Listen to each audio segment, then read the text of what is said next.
SomeIP, which stands for Scalable Service-Oriented Middleware over IP, was originally introduced by BMW around the early 2010s as part of their push toward Ethernet-based in-vehicle communication. It was later standardized and widely adopted through the AUTOSAR consortium, becoming a core building block for modern service-oriented vehicle architectures. Now, this is important to understand. SomeIP is not just another protocol sitting on the network. It represents a complete mindset shift in how ECUs, which are electronic control units, talk to each other. In older systems, everything was signal-based, tightly coupled, and predefined using controller area network. But as vehicles started behaving more like distributed computing systems, this model simply stopped scaling.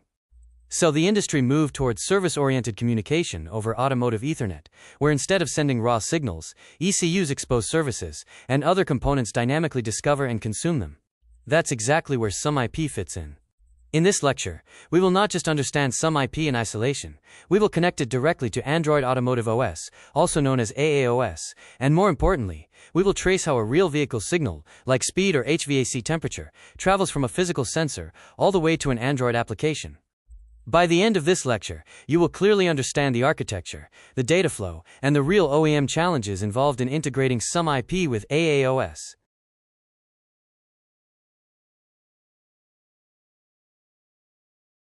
If you look at legacy vehicle architectures, communication was primarily based on CAN, which stands for Controller Area Network. CAN is extremely reliable and deterministic, but it is signal-based, meaning every message is predefined and rigid. This becomes a bottleneck when vehicles evolve into software-defined platforms. Modern vehicles require dynamic data exchange, high bandwidth, and service discoverability. For example, AAOS, which stands for Advanced Driver Assistance Systems, continuously generates high-frequency data, like object detection, lane tracking, and sensor fusion outputs. These cannot be efficiently handled over CAN. This is where SomeIP comes into the picture. It enables a service-oriented architecture where ECUs expose services instead of raw signals. Clients can dynamically discover and subscribe to these services. This model aligns closely with modern software paradigms, like microservices. In AAOS-based systems, this becomes even more important because Android applications expect structured, continuous, and scalable data streams. SomeIP provides exactly that at the vehicle network level.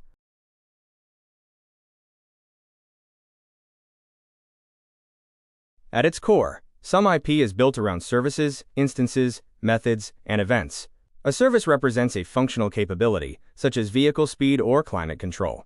Each service is identified by a service ID and an instance ID, allowing multiple instances to coexist. Methods in SomeIP follow a request-response model, similar to remote procedure calls. For example, a client can request the current fuel level. However, the most critical component for AAOS integration is events. Events follow a publish-subscribe model, where ECUs continuously push updates to subscribed clients. Another key component is SomeIP Service Discovery, also known as SomeIP-SD. This mechanism allows ECUs to dynamically announce available services and enables clients to subscribe without hard-coding network configurations. This is essential in complex vehicle networks where ECUs can dynamically join or leave. The protocol itself uses compact binary encoding over UDP or TCP, ensuring low latency and efficient bandwidth utilization.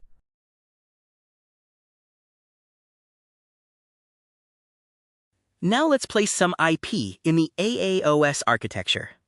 AAOS is built on top of the Android framework, using Binder IPC for inter-process communication. However, Binder works only within the Android system, not across vehicle ECUs. Vehicle data originates outside Android, typically from domain ECUs or zonal controllers. These ECUs communicate over Automotive Ethernet using SomeIP.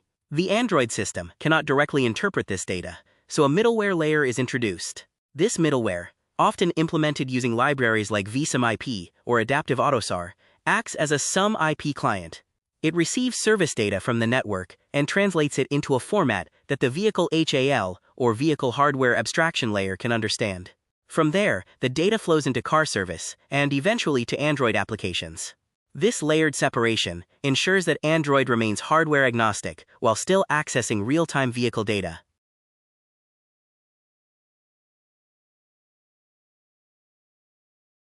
Let's walk through a real production scenario involving vehicle speed. A wheel speed sensor captures rotational data and sends it to an ECU, typically part of the ADAS or chassis domain. This ECU processes the data and publishes it as a SomeIP event called speedChanged. This event is transmitted over Automotive Ethernet using UDP for low latency. On the IVI side, a SomeIP client running in native C++ subscribes to this event. Upon receiving the update, the middleware maps this event to a corresponding vehicle VHAL property, such as vehicle_property_perf_vehicle_speed. The vehicle VHAL then forwards this data to the car property service within the Android framework using binder IPC. Finally, an Android application retrieves this value using Car Property Manager APIs. This entire flow happens continuously, often at frequencies of 10 to 100 Hz, depending on the signal.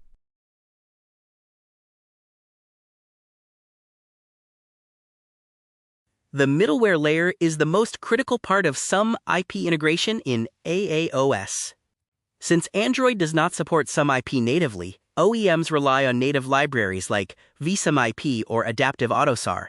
These libraries handle service discovery, subscription management, serialization, and network communication. They also manage threading models, often spawning multiple threads for I/O, event handling, and service discovery.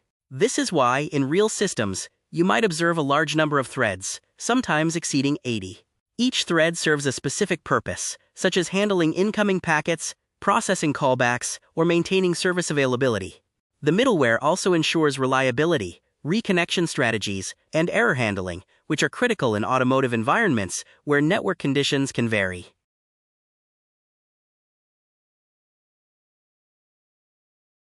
The vehicle VHAL acts as the bridge between the vehicle network and the Android framework.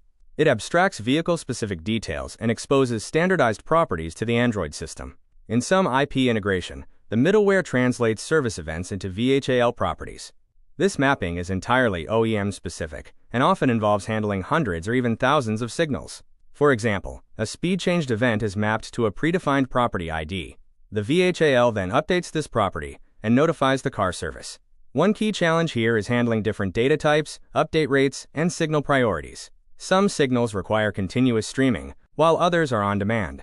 This layer must also comply with automotive safety standards like ISO 26262, ensuring deterministic behavior and fault tolerance.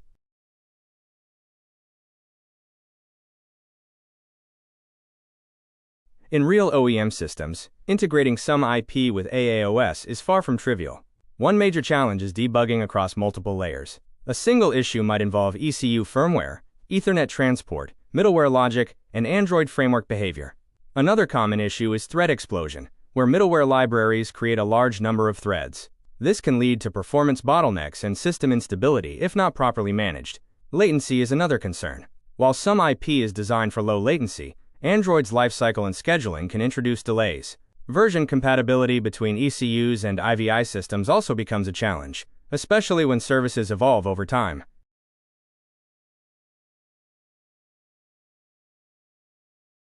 SomeIP is the foundation of service-oriented communication in modern vehicles. It enables dynamic, scalable, and high-performance data exchange across ECUs. In AAOS, SomeIP does not exist natively, and a middleware layer is essential for integration. The vehicle VHAL plays a critical role in translating vehicle data into Android-compatible formats.